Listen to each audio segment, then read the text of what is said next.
There are different types of opportunities for youth, but it has to do with exposing them and their families.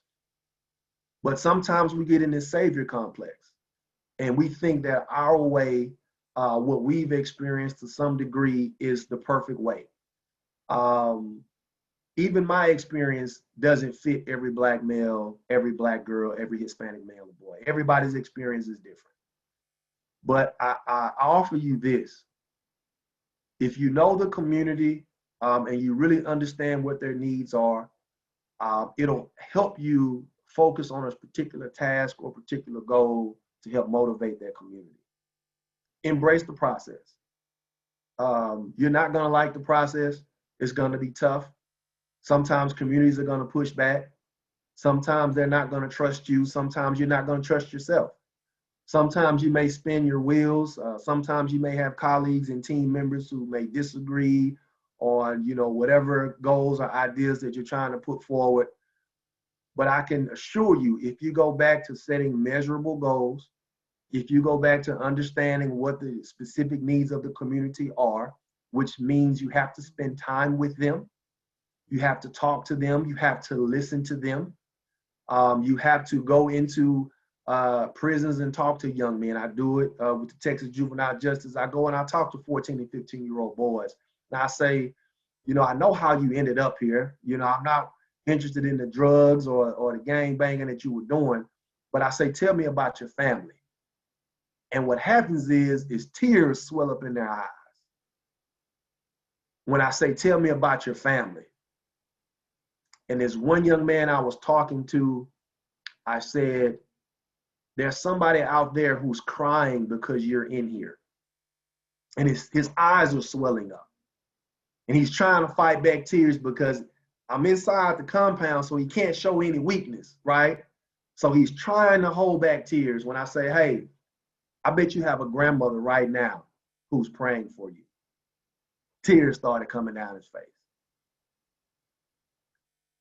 So I talked to him and I look over at the CO and I said, can I give him a hug? And he nodded at me. I give him a hug and the kid just wept. He just bawling. And I said to myself when I left, I said, see, nobody ever gave that kid a hug. That was the issue. Nobody ever gave him a hug. Had nothing to do with his academic capacity, his ability to function or pay attention in school. He needed a hug. So whenever I say embrace the process, sometimes the process is going to take you to spaces that you may have never seen or never been a part of. Sometimes this process will take you to communities that you, in your own backyard or Beaumont, you didn't even know were there.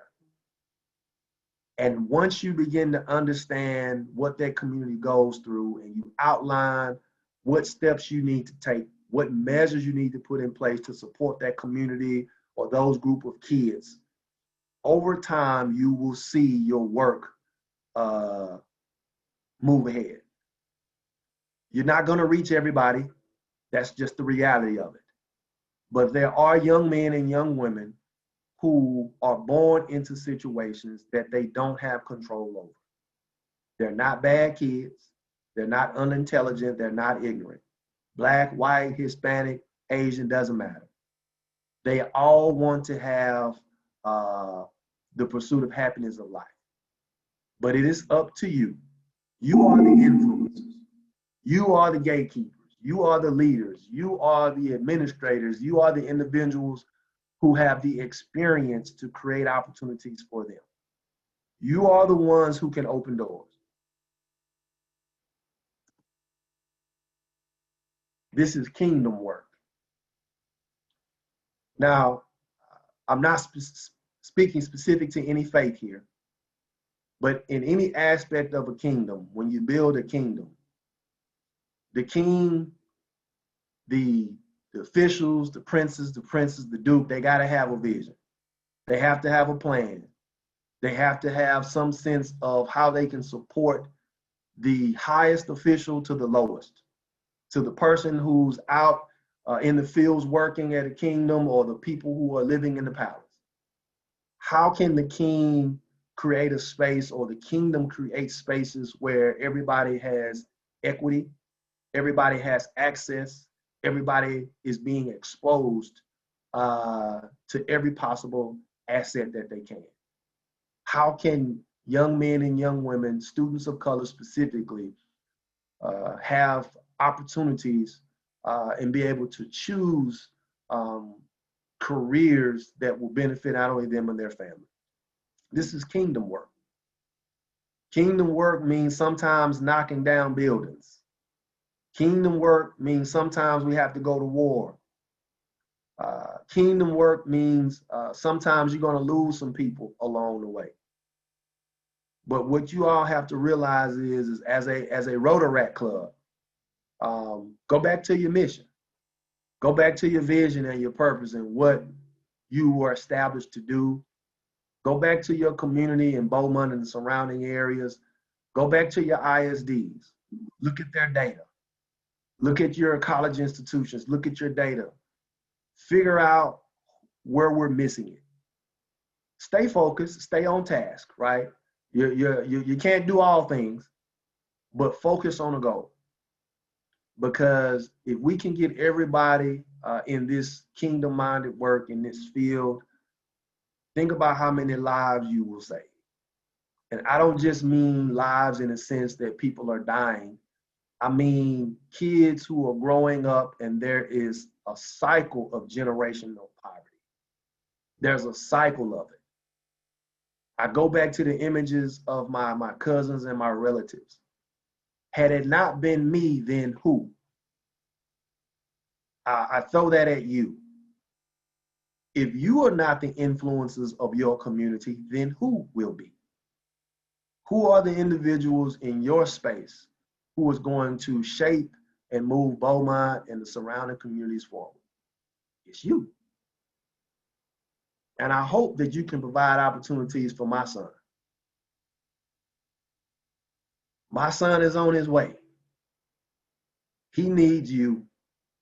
He needs the students and the people that you're going to influence. He needs dedicated teachers who are not going to judge him by his active personality. They're going to look at him and say, that's a beautiful, handsome young man. I want to give him a hug and I want to make sure he can grow. I met my wife in college at Lamar University. So again, another great choice. She's an attorney. So if I have any problems with the law, I just want, hey, go talk to her. And she's done a great job. I'm not going to take credit for it. She's done a great job in moving my son ahead. He's almost 4. And I can tell you again, he is ahead of his time, academically, emotionally. And what I have done in my life and what I'm continuing to do going forward is I'm exposing him. He's almost 4, and trust me when I say we've been to every museum in Houston. We've taken him to every zoo.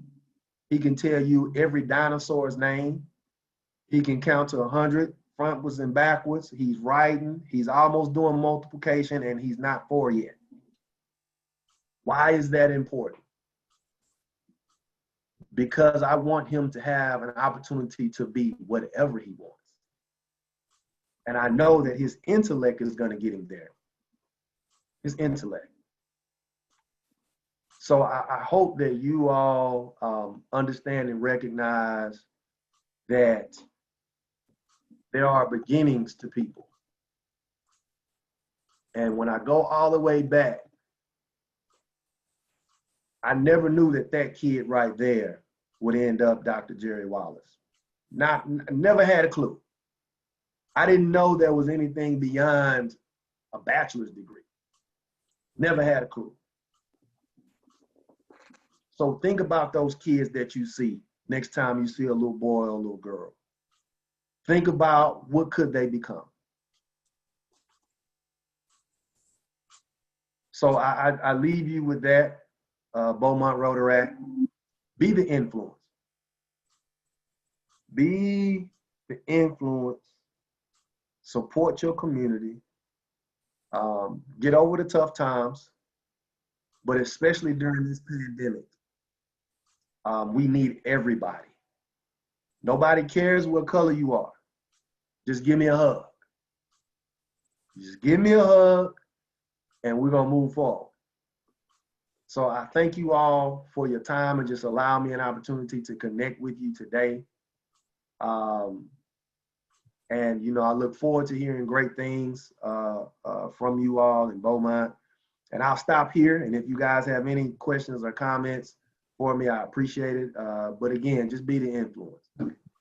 Thank you. We do have time for a couple of questions if anybody would like to ask one to Dr. Wallace. A lot of people in the chat very appreciative of your story today, Dr. Wallace. Thank you so much for sharing that. I have a question, if I may. Yes. Dr. Wallace, and I don't know, maybe this is just my racial ignorance or something, but you know, you mentioned this idea that in some neighborhoods, a student who goes to school or college has to pretend that he or she doesn't go to school or college in a neighborhood, or they'll get bullied. How do we change the attitude toward education? Why is education seen as a bad thing in some neighborhoods? And how do you say that we should support and help, but how do we do that? How do we change that attitude? Because I mean, I don't know how to do that.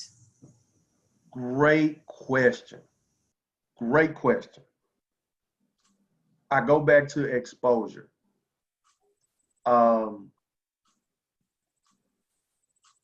Whenever I had got to college, my youngest brother, my dad calls me, and he asked me to come home to, you know, spend some time with my younger brother and kind of take him and show him college and stuff. And, you know, I said, well, why, what's going on? I said, doesn't the school take him on a field trip? I said, I would go to the science field trip every year they took us. And my dad said, no, they stopped taking kids on field trips years ago. I said, really? I said, so the district doesn't take them to the field trip anymore? And he says, no. I said, interesting.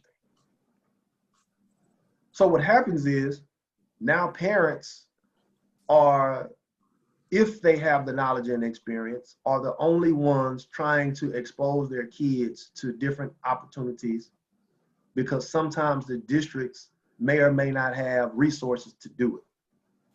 And every kid in that community then doesn't have the same experience. Something unique my mom did is that every summer I participated in some summer camp. To this very day, in the college space, we host summer camps on my college campus. And very rarely do I see Black and Hispanic kids at summer camp.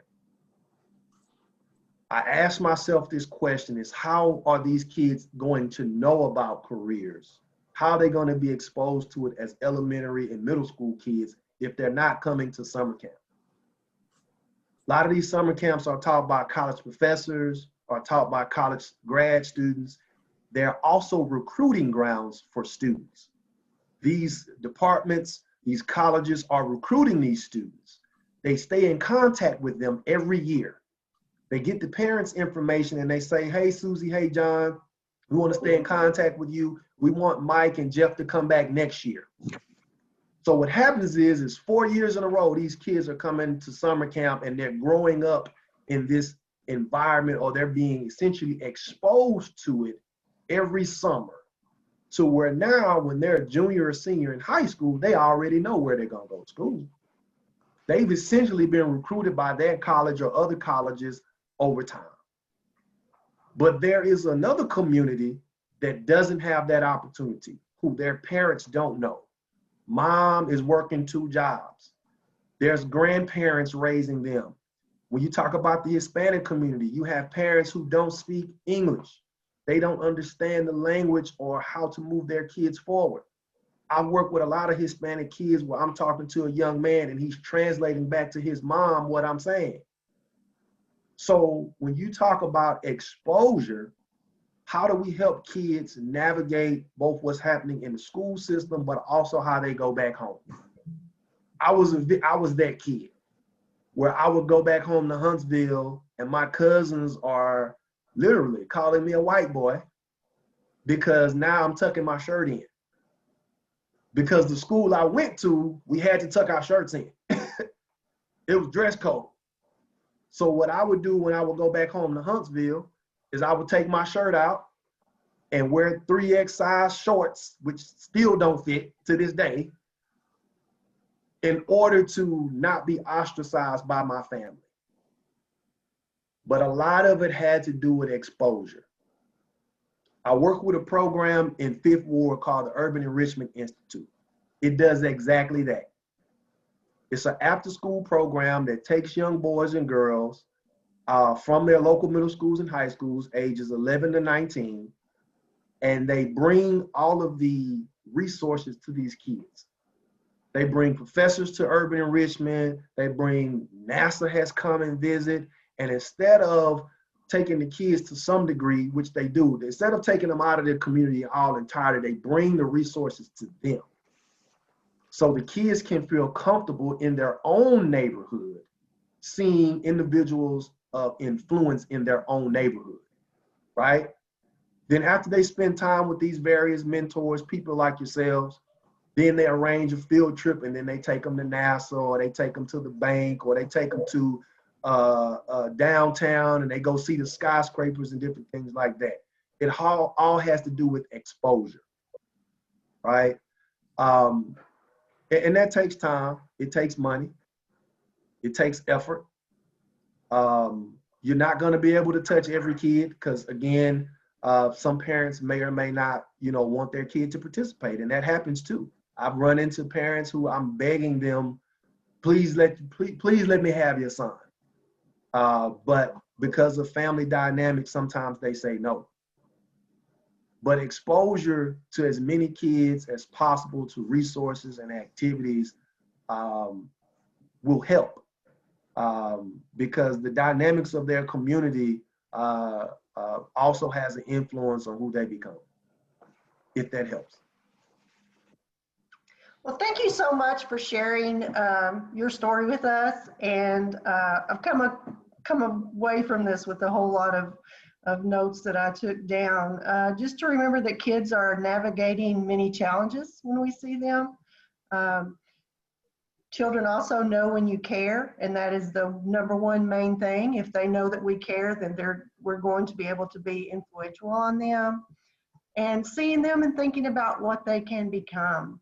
I know in the past when I worked in a drug court setting, so many times when people finally accomplished something, they would say, you believed in me before I ever believed in me. And that was key to their success. So thank you for challenging us to be the influence in our community with our kids across all of Beaumont. And we so appreciate your time today. In your name, we'll be making a donation to the Rotary International Foundation, and they have many programs that benefit kids just like you've talked about today. So thank you so much for your time, Dr. Wallace. Thank you guys for having me. I appreciate it. Some announcements to take us out. If you haven't paid your invoices for January through June of 21, please remember to do that soon. Our next speaker is going to be Dr. Julie McDonald, co-owner of McDonald Graham, all the way from Birmingham, Alabama. McDonald Graham is a professional firm that teaches and coaches professionals through a program called Transforming Success. One of the principles they work on is attaining a healthy work-life balance. So probably something many of us need will help us start off this new year in the right way.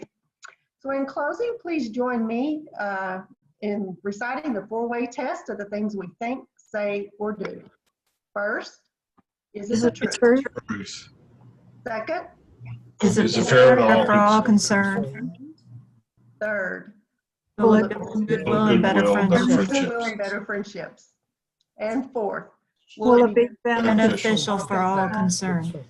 So have a good week and find opportunities to lead and serve. Bye, y'all. Thank you. Bye, everybody.